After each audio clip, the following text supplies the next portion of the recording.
ومواليهم وشيعتهم أجمعين ولعنة الله على أعدائهم وظالميهم وغاصبي حقوقهم ومنكري فضائلهم من يوم عداوتهم إلى قيام يوم الدين.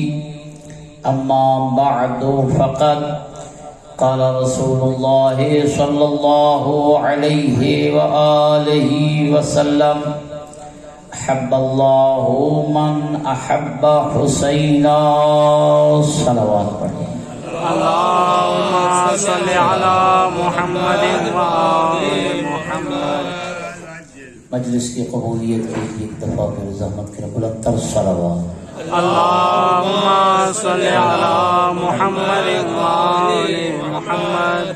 مرحومین کی بخشش و مغفرت کے لیے بار دیگر صلوات. اللهم صل على محمد وآل محمد. اولیان حیدر کرار، عزاداران سید الشہداء، سلسلہ گفتگو حدیث پیغمبر اکرم صلی اللہ علیہ وآلہ وسلم کے ذیل میں جاری تھی،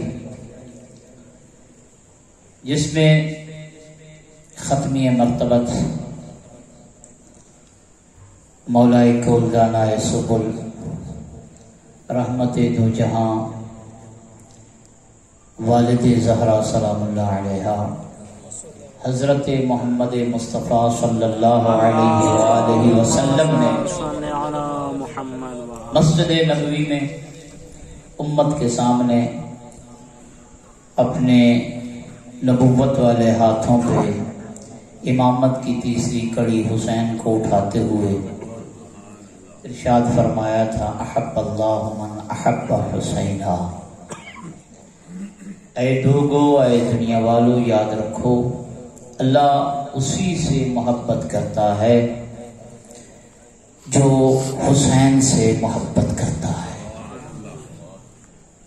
تو ایک معیار اور کسوٹی اور ترازو محبت کبریا کا جو مصطفیٰ نے امت کو دیا ہے، وہ کل بھی میں نے عرض کیا تھا کہ وہ کثرت عبادات میں نہیں ہے، کثرت صوم و صلاح میں نہیں ہے، مسجد بنانے یا مسجد بلند کرنے میں نہیں ہے، صدقات چندے خیرات وغیرہ دینے یا لینے یا خرچ کرنے میں نہیں ہے، اور نہ ہی کوئی بیوگان اور یتیموں کی کفالت کرنے میں فقط ہے.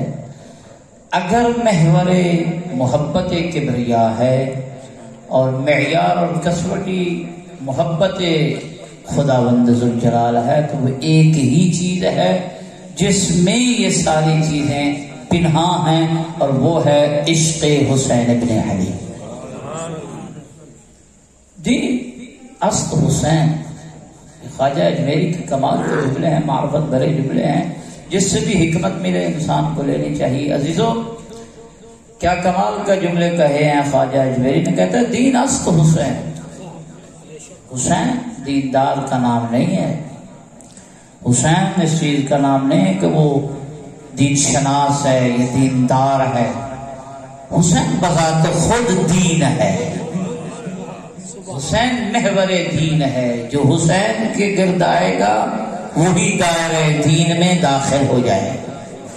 دین است حسین، دین پناہ است حسین، شاہ است حسین، بادشاہ است حسین. شاہی اسی کو جچتی ہے جسے اللہ شاہ بنا دے، بلندیاں اسی کے لیے ہیں جسے اللہ بلند کر دے. اور حسین ابن علی نے اپنے عظیم قربانی کے ذریعے سے اور لازوال بے مثال اور بے نظیر قربانی کے ذریعے سے اس بلندیوں کے اوج اور ثریا پہ پہنچے ہیں شاید کہ کوئی نبی وہاں تک پہنچ سکے. میں نے یہاں تک بھی پڑھا ہے کہ پیغمبر اکرم صلی اللہ علیہ وآلہ وسلم درود بھیجے گا بلند آواز سے. اللهم صل على محمد وآل محمد. ان کے بارے میں فرماتے ہیں امام حسین علیہ السلام کے بارے میں کہ امام حسین کا جب قیامت والے دن منزلت اور مقام دیکھیں گے انبیاء رشک کریں گے کہ یہ کیسا مقام ملا ہے حسین ابن علی کو، بلکہ فقط مولا حسین کا نہیں ہے، جو حسین کا ناصر اور مددگار ہے حضرت عباس علمدار، اللہ رب العزت اس نصرت حسین ابن علی کے صدقہ میں، اس وفاداری کے صلہ میں حسین کے اس ناصر بھائی عباس کو ایسا قیامت والے دن مقام عطا فرمائے گا۔ کمال کے جملے حضرت امام جعفر صادق علیہ السلام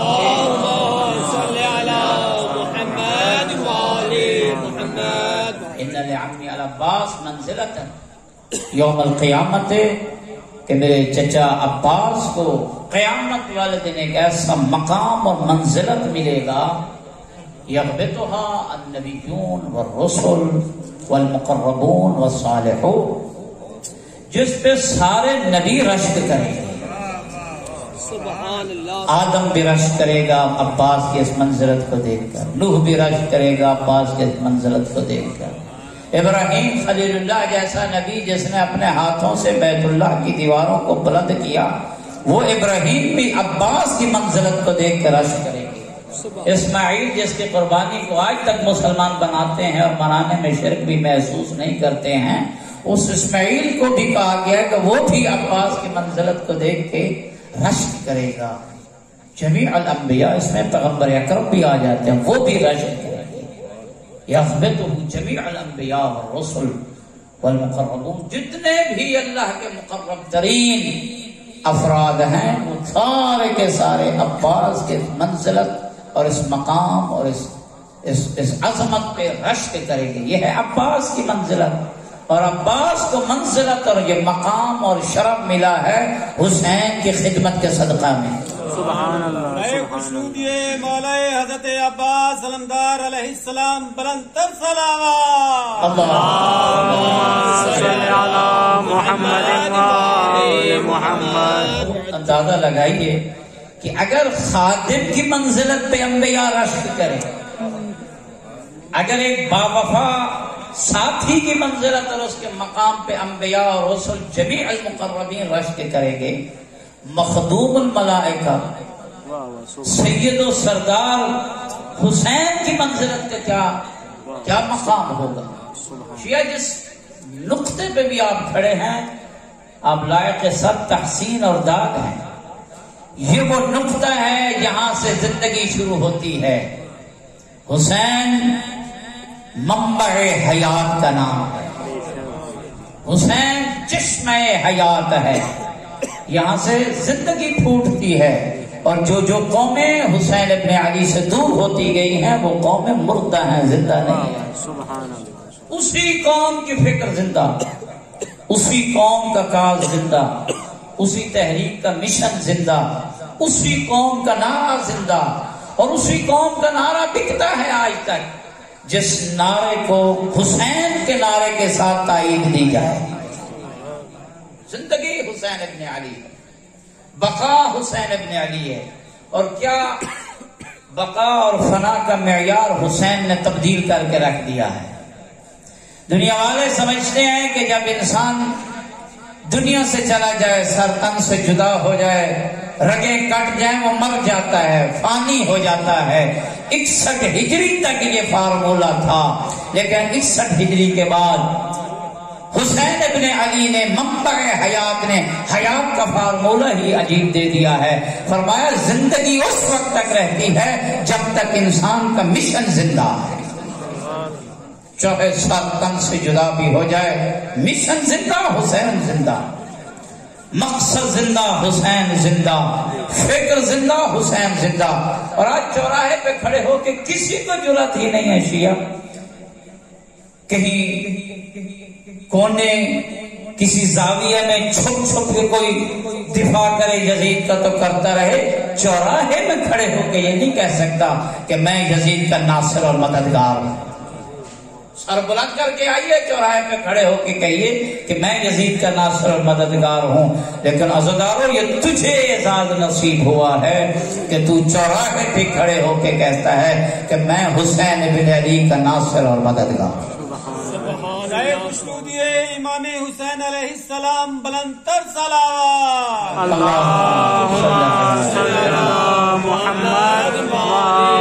تو اس موضوع پہ جتنی بھی باتیں کی جائیں کم ہیں، زندگیاں صرف ہو جائیں، لیکن حسین ابن علی کی عظمت کی ابتدا پہ بھی ہم حق ادا نہ کر سکیں۔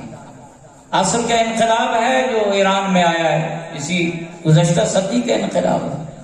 اس انقلاب کو روح رواں کیا کہتے ہیں کہ میں نے اس انقلاب کو برپا کرنے میں جو درس لیا ہے وہ کربلا سے درس لیا ہے۔ سبحان اللہ سبحان آقا آپ کربلا میں تو نہ تھے، اگر روح اللہ خمینی آپ کربلا میں تو نہ تھے، کیا کمال کے جملے ارشاد فرمایا میں کربلا میں نہ تھا، لیکن کربلا والوں کی یاد میں منائی جانے والی مجالس سے میں نے قوم کو تیار کیا۔ سبحان اللہ۔ انسان کے اندر ایک رمق پیدا ہو جاتی ہے، اس لیے اللہ نے فرمایا ہے کہ محور محبت خدا ہے حسین بن علی۔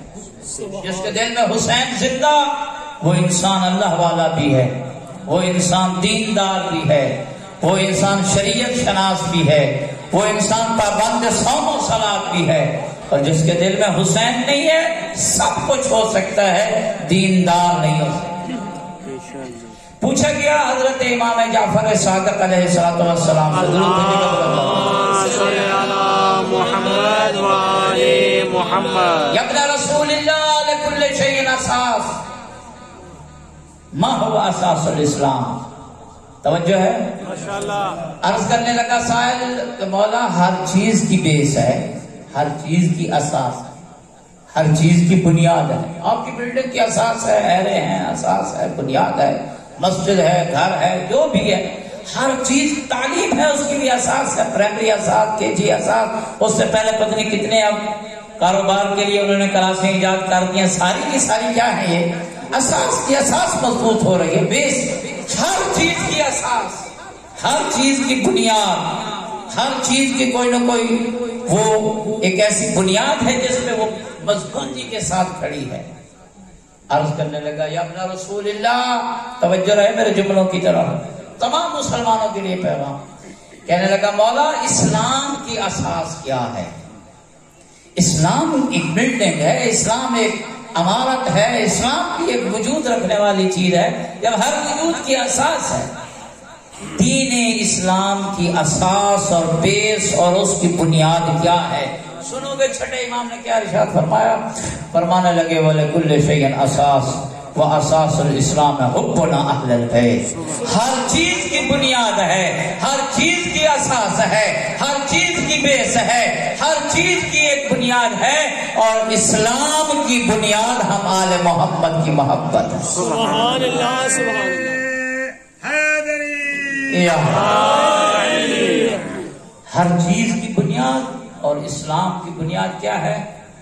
اور یاد رکھیے عزیزو نوجوانوں، وقت ہے اس پہ بات کرنی چاہیے، توجہ کرنی چاہیے۔ انسان زور دیتا ہے ہر بنیاد پہ، اس بنیاد کو مضبوط کرنے کے لیے۔ بلڈنگ کھڑی کرنے کے بعد، بلڈنگ کھڑی کرنے سے پہلے بنیاد کی مضبوطی اور بنیاد کے کمپلیٹ ہونے پہ زور دیتے ہیں، یہ مضبوط ہونی چاہیے، تاکہ اگر اوپر بلڈنگ میں کوئی خلل ہو بھی صحیح تو اس میں کوئی ایسا کوئی خلل نہ ہے کہ بلڈنگ گر جائے، چونکہ بنیاد مضبوط ہے، بنیاد پہ زور دیا جاتا ہے۔ عزیزو نماز اسلام ہے، توجہ رہے، روزہ اسلام ہے، میں اس کا منکر نہیں ہوں، حج اسلام ہے، ہم اس کا منکر نہیں ہیں، زکوٰۃ اسلام ہے، ہم اس کا منکر نہیں ہیں، خمس یا عشر آپ کے پاس اسلام ہے، اس کا منکر نہیں ہے۔ یہ بلڈنگ ہے، اس کی اساس کو مضبوط کر، وہ ولایت اہل بیت اطہار ہے۔ سبحان اللہ سبحان۔ اساس کو مضبوط کر، اپنی محفلوں میں اساس کو مضبوط کر، اپنے دلوں میں اس اساس کو اجاگر کر، اپنی مجالس میں اس اساس کو اجاگر کر، اپنے عقیدہ میں اس اساس کو اجاگر کر۔ اس بنیاد کو جتنا اجاگر کرتا جائے گا اس قدر تیری بلڈنگ میں رنگینی پیدا ہوتی جائے گی، اس قدر تیری اس بلڈنگ میں مضبوطی پیدا ہو جائے گی۔ بالکل بالکل اسی طرح جس طرح مادی دنیا میں ہم دیکھتے ہیں، جس قدر اساس مضبوط اس قدر اس بلڈنگ کی ویلیو، بلڈنگ کی پاور، بلڈنگ کی طاقت اور زیادہ ہو۔ ولایت اہل بیت اطہار کے ساتھ مربوط رہی، محبت اہل بیت کو اپنے دلوں میں اجاگر کیجیے۔ میرے عزیز، میرے دوست، حضرت امام جعفر صادق علیہ السلام سے پوچھا گیا، مولا اللہ نے آپ کو کون کون سی نعمات عطا فرمائی ہیں؟ توجہ رہے، صادق آل محمد نے بڑی نعمتوں کے باوجود دو نعمتیں بیان فرمائی۔ فرمایا مجھے اللہ نے دو بڑی نعمتیں عطا کی۔ کمال کے جملے چھٹے امام کے، دو بڑی نعمتیں اللہ نے مجھے عطا کی۔ مولا یہ کون سی دو بڑی نعمتیں ہیں؟ فرمایا پہلی نعمت یہ ہے کہ میں نسل علی سے ہوں۔ سبحان اللہ، سبحان اللہ۔ پہلی نعمت یہ ہے کہ میں نسل علی سے ہوں، اور دوسری نعمت یہ ہے کہ میں محب علی اور شیعہ علی۔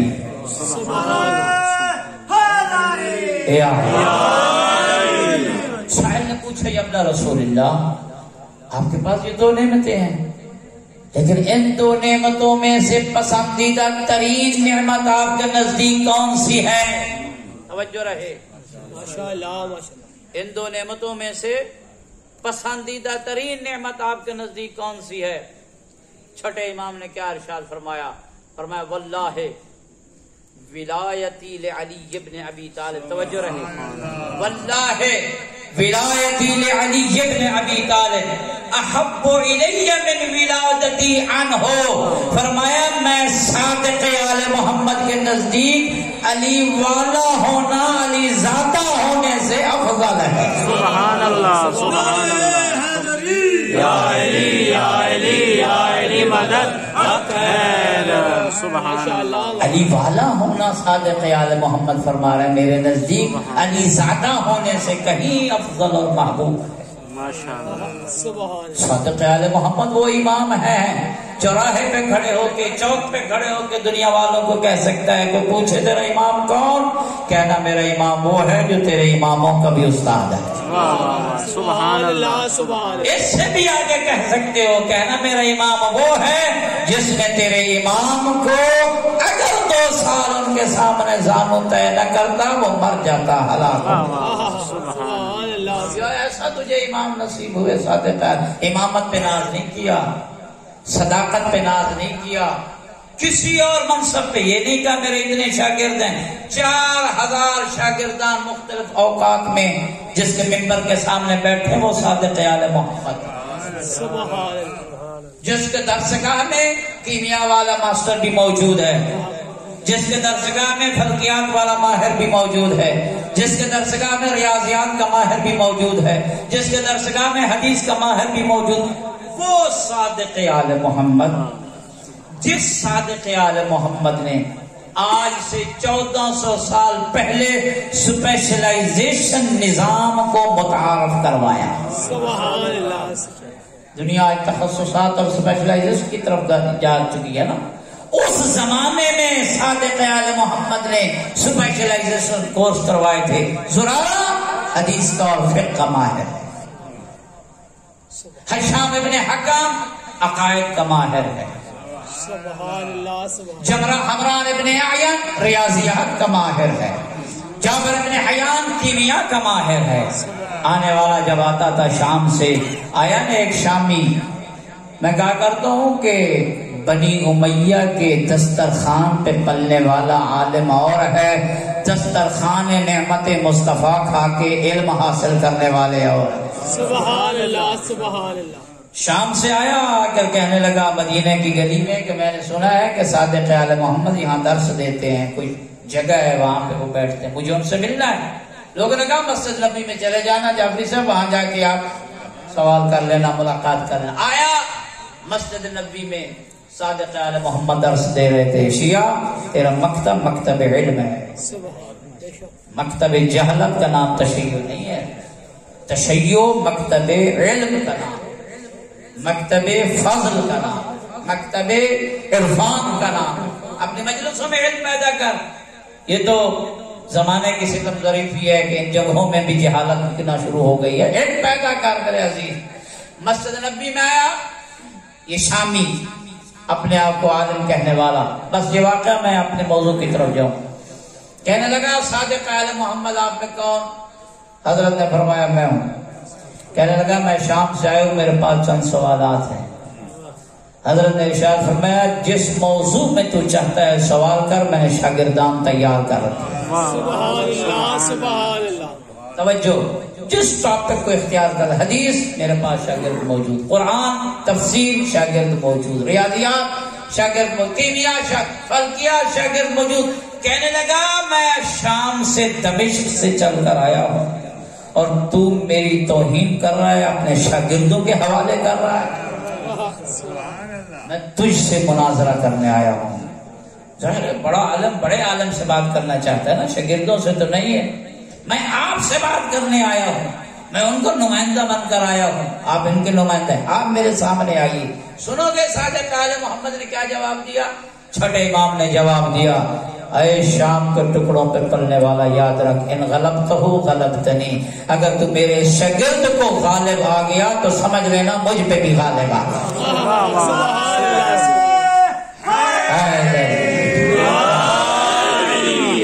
واقعہ طویل ہے, پھر ایک ایک اٹھا اور اس نے کس طرح اس کو دندان شکن جواب دیے. عزیزو علم مکتب تشیع کی پہچان.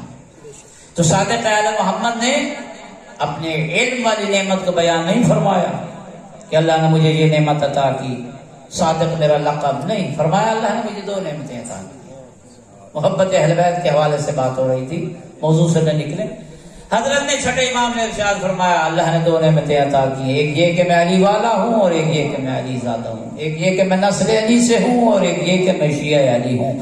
فرمایا اور میرے نزدیک علی والا ہونا, شیعہ ہونا, علی زادہ اور سید زادہ ہونے سے کہیں افضل ہے. برائے خوشنودیے امام جعفر الصادق علیہ السلام بلند تر صلوات. سائل نے پوچھا یا ابن رسول اللہ وجہ کیا ہے؟ ایسی مجلسیں ہونی چاہیے جس میں سوال بھی ہو جواب بھی ہو. کہنے لگا مولا کیا وجہ ہے آپ کے نزدیک علی والا ہونا افضل ہے, علی والا ہونا اشرف ہے, علی والا ہونا زیادہ پسندیدہ ہے اس سے کہ آپ جو ہے وہ علی زادہ ہیں, سید زادہ. وجہ کیا ہے؟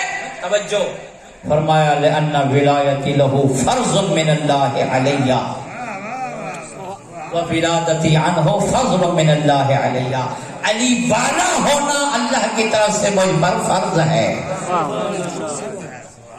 اور علی زادہ ہونا نسل علی سے ہونا یہ تو اللہ کا فضل ہے اور کرم ہے مجھ پر, اس میں میرا کیا کمال ہے. اور علی وہ ہے جس کی ولایت انبیاء پر بھی فرض ہے. علی وہ ہے جس کی ولایت نبیوں اور اماموں پر بھی کیا ہے فرض ہے. بلکہ میں کہا کرتا ہوں محبت علی ابن ابی طالب, توجہ رہے, محبت اہل بیت اطہار ایسی محبت ہے جس محبت کے بغیر کسی نبی کو قلم نبوت عطا نہیں. سبحان اللہ سبحان اللہ. منظر عقیدت اگر رکھنی ہے تو یہ ہے کسی نبی کو آدم کو نبوت نہیں ملی جب تک محبت آل محمد کے اقرار نہیں کیا.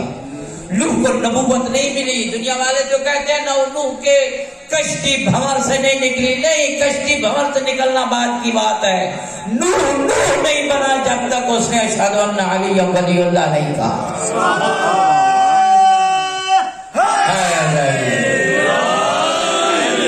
دنیا والے کہتے ہیں کہ ابراہیم نارے نمرود سے اس وقت تک نہیں نکلا جب اس نے پنجتن پاک کا وسیلہ نہیں قرار دیا. نہیں, ابراہیم اس وقت بنا ہے جب تک اس نے علی ولی اللہ نہیں پڑھا.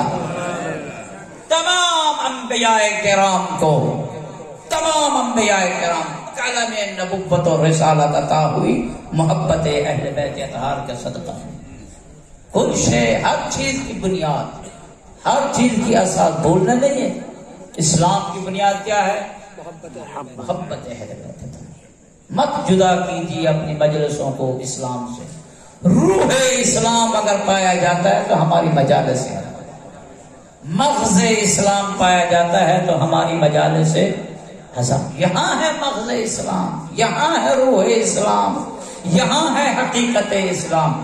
جس پیغام سے بھی واضح ہو گیا جو حضرت امام جعفر صادق نے دیا کہ اگر کوئی سید زادہ ہے لیکن علی والا نہیں ہے، سید زادہ ہونا کوئی کمال نہیں ہے، لیکن اگر کوئی علی والا ہے نسل علی سے نہیں ہے، وہ لاکھ درجے اور سید سے افضل ہے جو علی والا نہیں ہے۔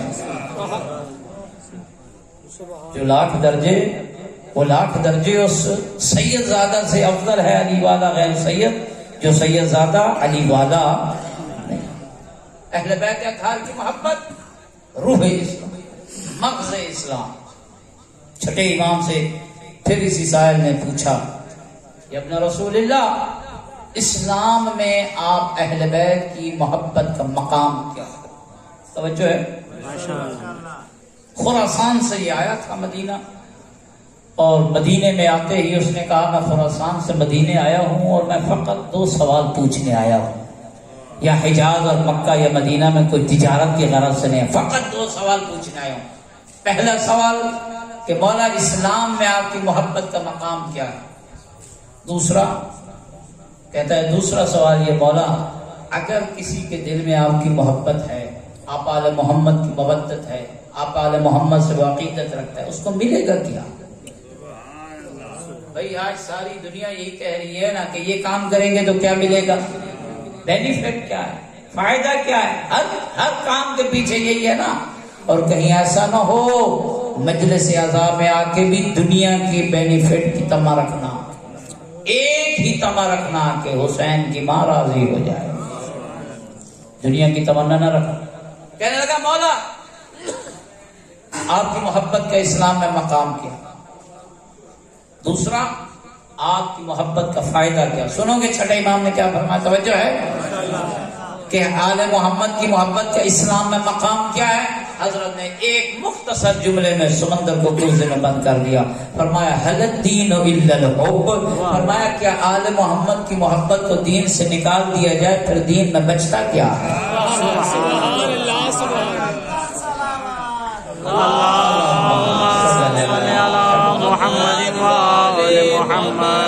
اگر آل محمد کی محبت کو، آل محمد کی مودت اور آل محمد کی ولایت اور عقیدت کو دین سے نکال دیا، چھٹا امام، میں نہیں کہہ رہا، کوئی مولوی نہیں کہہ رہا، کوئی حدیث نہیں ہے، چھٹا امام فرما رہے ہیں، میری کلام میری حدیث نہیں، امام کا فرمان فرما رہا ہے کہ اگر دین سے ہماری محبت کو نکال دیا جائے پھر دین میں بچتا ہی کچھ نہیں، روح دین ہے محبت اہل۔ کہنے لگے مولا دوسرا سوال کہ آپ کی محبت کا فائدہ کیا ہوگا، منفعت کیا ملے گی، دنیا میں آخرت کیا فائدہ ہمیں نصیب ہوگا؟ ہم جو یہاں بیٹھے ہوئے ہیں اور دنیا میں ہم مختلف قسم کے مسائل بھی جھیل رہے ہیں، اور ہماری جو ان مسائل کی اساس ہے اور قصور ہے وہ یہی ہے کہ ہم محبت اہل بیت رکھنے والے ہیں۔ اس محبت کے سلے میں ہمیں کیا ملے گا؟ سنو گے صدق اعلی محمد نے کیا فرمایا، فرمایا تو تو بندہ ہے، تو تو انسان ہے، تیرے دل میں ہماری محبت ہو تو پتہ نہیں تجھے کیا ملے گا۔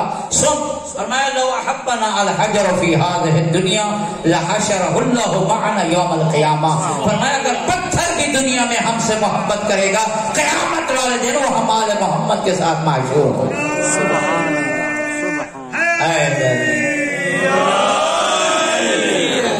اگر کوئی پتھر بھی، یہی وجہ ہے کچھ پتھر ہیں جن کے سامنے آل محمد کی ولایت کو رکھا گیا اور پتھروں نے اقرار کیا۔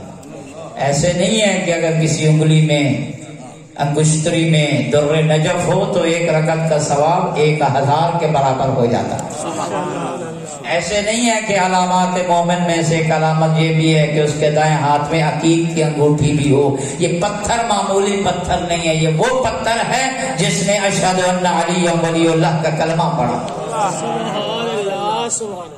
ہر پتھر کی بھی یہ سعادت نہیں ہے، یہ کچھ پتھر ہوتے ہیں جنہیں یہ سعادت نصیب ہوتی ہے۔ درود بھیجیے گا بلند آواز،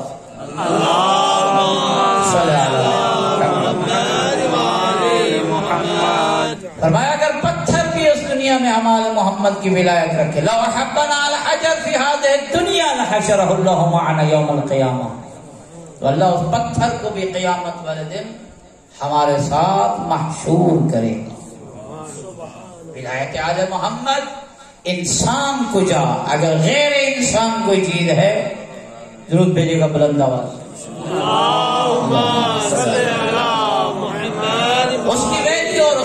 جلال اور اس کی عظمت اور اس کی رفعت میں بھی اضافہ کر دیتی ہے. ولایت آل محمد روح اسلام میں عرض کر رہا تھا، مغز اسلام ہے ولایت اہل بیت اطہار، منبع اسلام ہے ولایت اہل بیت اطہار. اور جس اسلام میں روح اور جس اسلام میں یہ مغز نہیں ہے، جس مسلمان کے اسلام میں ولایت آل محمد نہیں ہے، وہ ایسے ہی ہے جیسے جسم بلا روح ہے. اس جسم کی کیا ویلیو جس جسم میں روح نہ ہو؟ فوراً کہتے ہیں اس کو جا کے قبرستان میں دفن کر دو. لہذا تیری نماز سے پہلے بھی ولایت آل محمد ہونی چاہیے، تیری نماز کے دوران بھی ولایت آل محمد ہونی چاہیے، تیری نماز کے بعد بھی ولایت آل محمد ہونی چاہیے، تیرے ہر عمل سے پہلے بھی ولایت آل محمد ہونی چاہیے، تیرے ہر عمل کے درمیان بھی ولایت آل محمد ہونی چاہیے، ہر عمل کے بعد بھی ولایت آل محمد ہونی چاہیے. روح اسلام ولایت اہل بیت. کیا کمال کے جملے ہیں.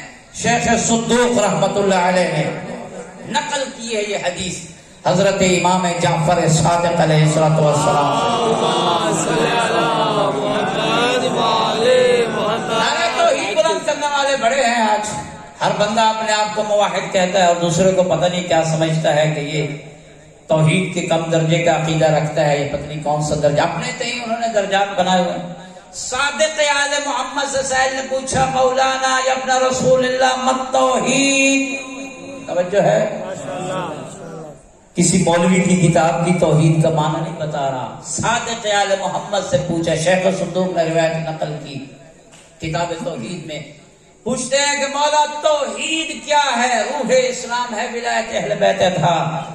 پوچھا مولا توحید کیا ہے؟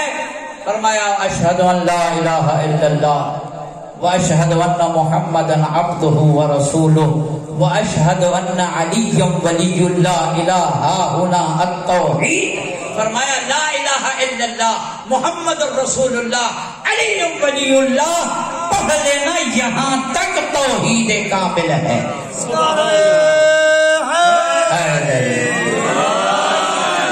تنہا چبوتروں پہ کھڑے ہو کے لا الہ الا اللہ کے نعرے لگا لے کہ نام موحد بننے کے لیے کافی نہیں ہے. تنہا محمد رسول اللہ کے نعرے لگا کے اپنے آپ کو ختمی مرتبہ اور ختم الانبیاء کا محافظ کہلوا لینا یہ کافی نہیں ہے. نبوت کا درجہ تو بعد میں آتا ہے. توحید تب کامل اور اتم ہوتی ہے جب علی ولی اللہ پڑھا جائے. اور کیا قرین ہے اور کیا ملاوٹ ہے اور کیا اس وقت کا یہ آپس میں ملایا ہے مصطفیٰ نے. کیا انتظام تھا.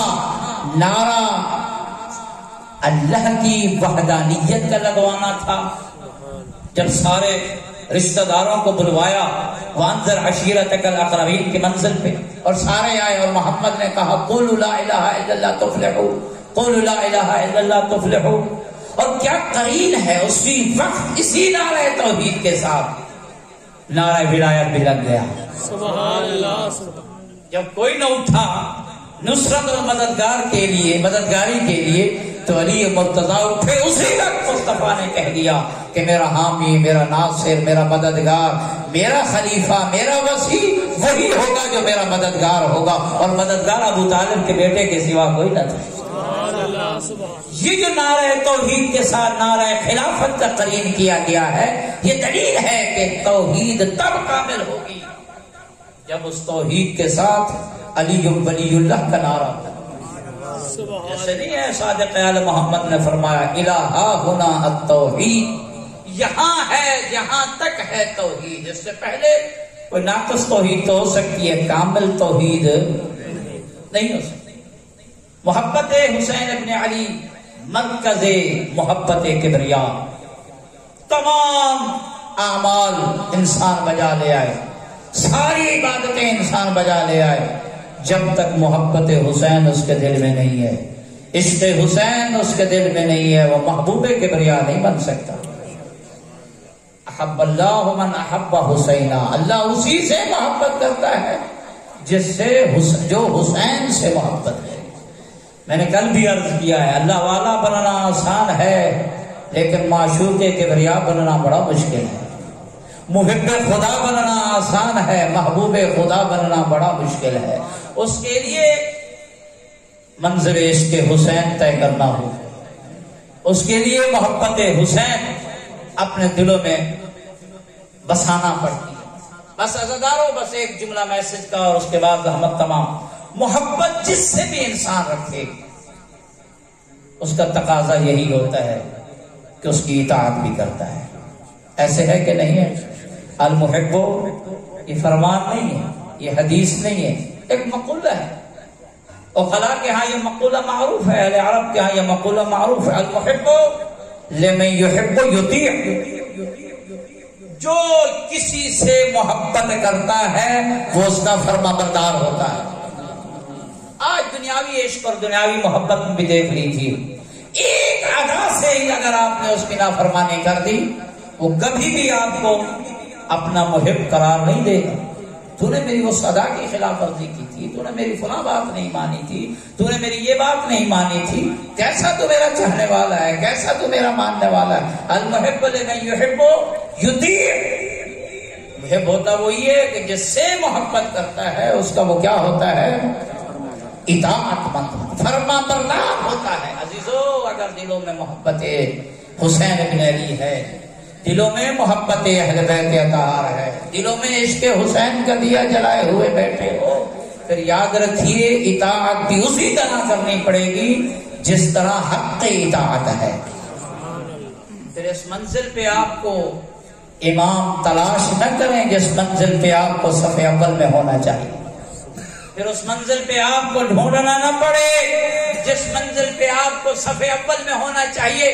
پھر اس صف اول میں آ کے آپ کہہ سکتے ہیں اور میرا سلام ہو سعید پر، میرا سلام ہو بریر حمدانی پر، میرا سلام ہو حبیب ابن مظاہر پر، میرا سلام ہو علی اکبر پر. سلام کے جملے اس وقت اچھے لگیں گے جب تیری زبان سے تکبیرۃ الاحرام بھی نکلتی ہو، جب تیرے ہاتھ تکبیرۃ الاحرام کے لیے بھی بلا. میرے عزیزوں، میں کہا کرتا ہوں جو شخص مجلس اعزا میں آتا ہے، جو شخص سید الشہداء کی ذکر کو سننے کے لیے آتا ہے، اسے مسجد میں کئی گھنٹہ بیٹھنے میں آر محسوس نہیں کرنا چاہیے.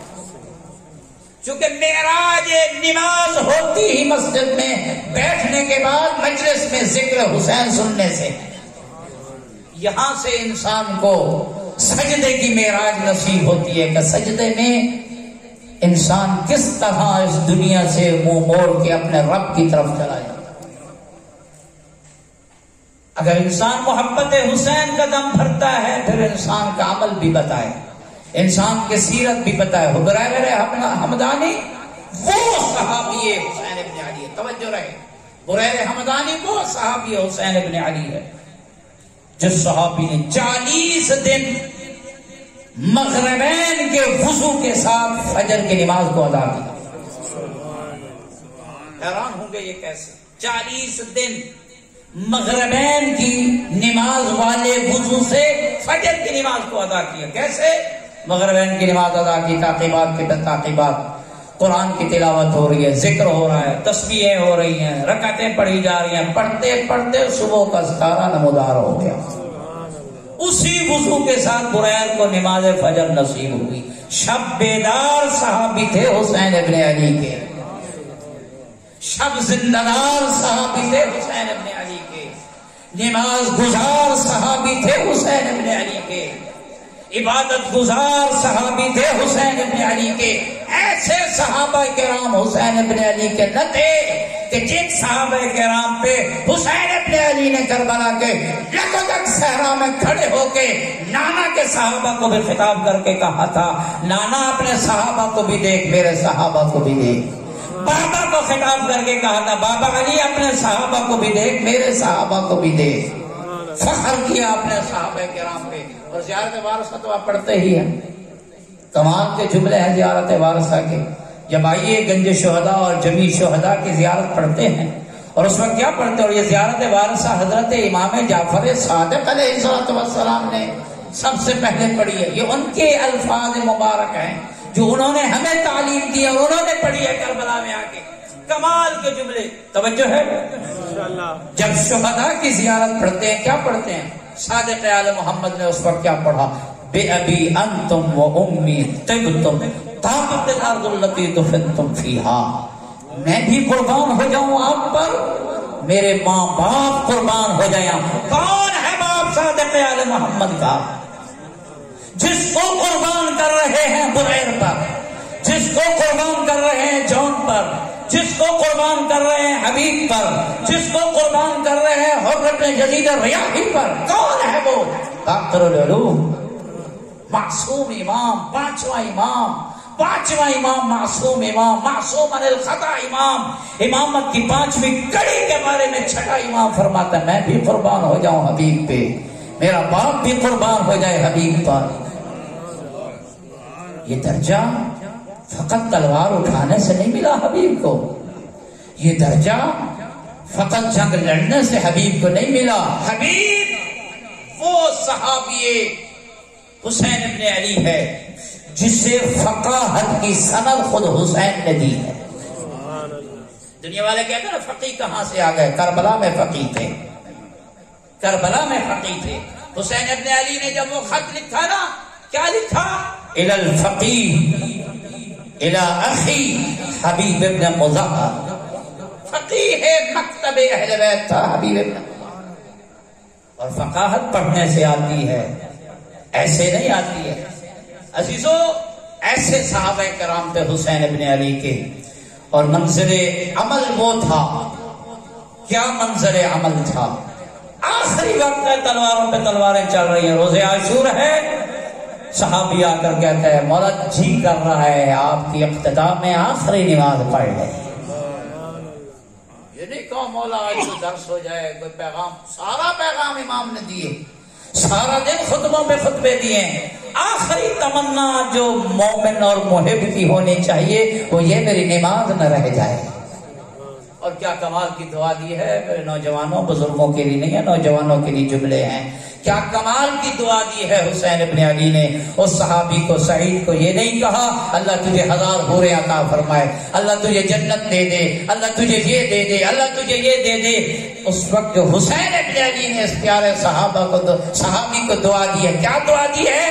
فرمایا کہ اللہ تجھے نمازیوں کے ساتھ محشور فرمائے، اللہ تجھے نمازیوں کے ساتھ۔ نماز کو حقیر نہ جانیے گا میرے عزیز، میرے نوجوان، مت آئیے کسی کے چنگل میں کہ حسین ابن علی آ جائے یا ذکر حسین آ جائے پھر نماز کی ضرورت نہیں ہے۔ نہیں میرے عزیز، نماز بچی ہی تب ہے جب حسین نے سجدہ کیا۔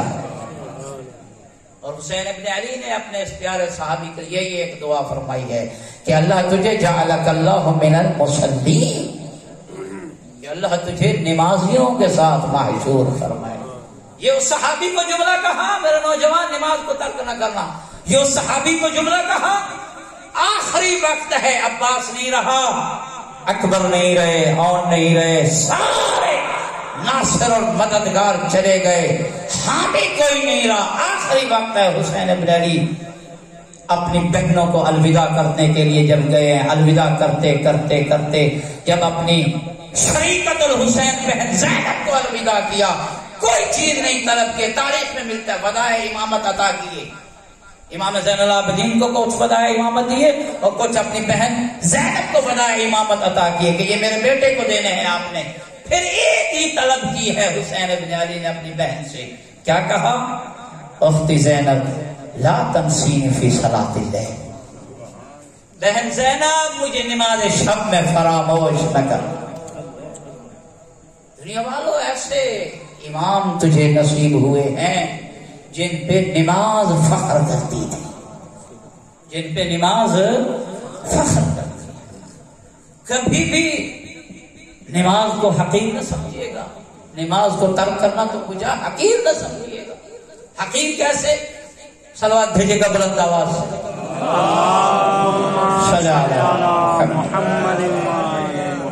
حضرت امام جعفر صادق علیہ السلام نے ارشاد فرمایا لا تنالوا شفاعتنا مستخفا بالصلاة، کہیں فرمایا لا تنالوا ولایتنا من استخف بالصلاة، کہ اس شخص کو ہماری شفاعت نہیں ملے گی، اس شخص کو ہماری ولایت نہیں ملے گی۔ کون شخص؟ فرمایا جو شخص نماز کو حقیر جانے، خفیف سمجھے، نماز معمولی سمجھے، مولا کیسے معمولی سمجھے؟ کیا نماز نہ پڑھتا ہو؟ کہا نہیں، نماز پڑھتا ہے، ٹائم پہ نہیں پڑھتا ہے۔ پڑھ لیں گے، ابھی دوست بیٹھے ہیں، پڑھ لیں گے، ابھی یہ کام رہتا ہے، پڑھ لیں گے، ابھی کھانے کا وقت ہو گیا ہے، پڑھ لیں گے، ابھی تو بڑا ٹائم پڑا۔ حقیر سمجھ کے پڑھتا ہے۔ نہیں پڑھی، چلے قضا پڑھ لیتا ہوں۔ پڑھی ہے، حقیر سمجھ کے، معمولی سمجھ کے پڑھا ہے۔ فرمایا لا تنال شفاعتنا، اسے ہماری شفاعت کبھی بھی نہیں ملے گی۔ شیعہ شفاعت آل محمد تیرا انتظار کر رہی ہے، لیکن شیعہ بن کے جا، ایسا بن کے جا کہ شفاعت آل محمد تیری شفاعت کرے۔ نماز کربلا کا پہلا اور آخری پیغام، اور یہی وجہ ہے حسین ابن علی نے انشاءاللہ آگے آنے والی مجالس میں عرض کروں گا جو تعارف کروایا، اس میں یہی تعارف کروایا کہ یزید کون ہے؟ انہ رجل فاجر فاسق شارب الخمر یدعو الصلاۃ۔ یزید شرابی بھی ہے، یزید فاسق بھی ہے، یزید فاجر بھی ہے، اور یزید یدعو الصلاۃ، نماز کو ترک کرنے والا۔ اور میں کون ہوں؟ میں وہ ہوں کہ جو نماز کو قائم کرنے والا، میں وہ ہوں جو لوگوں کی عزتوں کو بحال کرنے والا۔ تو نماز پیغام کربلا ہے۔ اپنی زندگیوں کو جہاں ذکر حسین کے ساتھ منور کرنا ہے، وہاں مشن اور تعلیمات حسین کے ساتھ منور کرنا۔ عزادارو، حسین ابن علی نے جب مدینہ چھوڑنے کا ارادہ کیا نا، بس چند روایت زحمت تمام، قاصد آیا، گھر میں آئے حسین ابن علی مسجد نبوی سے، ولید کا قاصد آیا ہے، اب مدینے میں رہنے کے لیے ہمارے پاس کوئی وقت نہیں ہے، گنجائش نہیں ہے، حالات نہیں ہے۔ عزادارو، اللہ جانے اس وقت حسین کے بچوں پہ کیا گزری ہوگی، بیویوں پہ کیا حال ہوا ہوگا کہ وہی مدینہ، جس مدینہ میں ہم پلے، جس مدینہ میں ہمارے نانا نے ہمیں، اس مدینہ میں ہم رہے، اسی مدینہ میں ہمیں رہنے نہیں دیا جا رہا۔ تیاری ہو رہی ہے، بچہ جملے حسین کے پھپھی میں ہمیں ہانی آتی ہیں، آ کر کہتے ہیں میرے بیٹے حسین سفر کو مؤخر کر دے، کچھ دن کے بعد سفر کرنا، سفر نہ کر۔ پھپھی سفر ناگزیر ہے، ضروری ہے، جانا پڑتا ہے، کیوں سفر کو دیر کر دوں؟ سنو گے ام ہانی نے کیا کہا؟ ام ہانی نے کہا او میرے بیٹے حسین، جب جب اس گھرانے پہ کوئی مصیبت آتی ہے، مجھے جنات کی عورتوں کے رونے کی آوازیں سنائی دیتی ہیں۔ اجر کمل، مجھے قوم جنات کے رونے کی آوازیں سنائی دیتی ہیں۔ تیرے نانے کا جنازہ اٹھا، میں نے قوم جنات کے رونے کی آوازیں سنی۔ تیرے بابے کا جنازہ اٹھا، میں نے قوم جنات کے رونے کی آوازیں سنی۔ تیری ماں کا جنازہ اٹھا، میں نے قوم جنات کے رونے کی آوازیں سنی۔ تیرے بھائی کا جنازہ اٹھا اور میں نے قوم جنات کے رونے کی آوازیں سنی۔ اور میرا بیٹا حسین، اب بھی میرے کانوں میں قوم جنات کے رونے کی آوازیں آ رہی ہے، اور مجھے یہی لگتا ہے ہمارے اوپر کوئی مصیبت آنے والی ہے۔ اجر کمل اللہ، میرے بیٹے کچھ دیر اس سفر کو مؤخر کر دے۔ حسین نے کہا پھپھی اماں سفر ناگزیر ہے، اب حسین کو مدینے میں رہنے نہیں دیا جا رہا، اور حسین کے لیے مدینے کی زمین کو تنگ کر دیا گیا ہے۔ عزادارو، حسین نے اپنی پھپھی کو الوداع کیا، پھر تھوڑی دیر کے بعد عصا کے سہارے چل کے آئی وہ جس نے حسین کو بچپن سے پالا، ام سلمہ۔ ام سلمہ حسین کی نانی آتی ہے، اگر کہتی ہے بیٹے حسین سفر کے لیے روکتی نہیں ہوں، جہاں مرضی چلا جا، لیکن عراق نہ جانا۔ اجرکم اللہ، عراق نہ جانا۔ کیوں اماں؟ اس لیے میں نے تیرے نانا سے سنا ہے عراق میں ایک جگہ ہے جہاں پہ حسین ذبح ہوگا، بیٹا عراق نہ جانا۔ اچھا اماں، آپ کو میرے نانا نے بتایا ہے عراق میں ذبح ہو جاؤں گا۔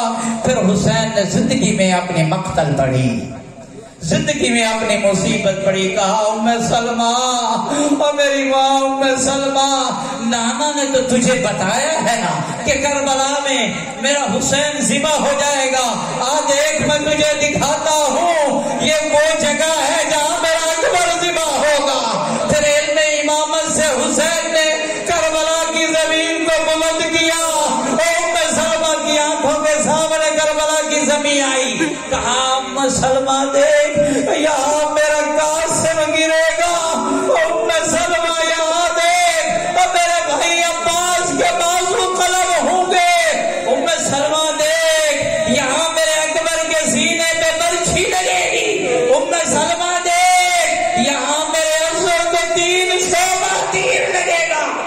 کربلا کی ایک ایک منزل دکھا رہے تھے، تھکنے نہیں آزادار، ایک ایک منزل دکھا رہے تھے۔ ام سلمہ نے جب یہ منظر دیکھی کہ ایک کمزور نہیں اور زخموں میں گھرا ہوا اور لاچار نہیں کمزور، اور اس کے ہاتھ گھوڑے کے گلے میں ہے اور پاؤں زمین پہ ہے، سارے مار رہے ہیں، اور کوئی نیزے مار رہا ہے اور کوئی تلوار مار رہا ہے، کوئی پتھر مار رہا ہے، کسی کے پاس کچھ نہیں، اور کربلا کی تپتی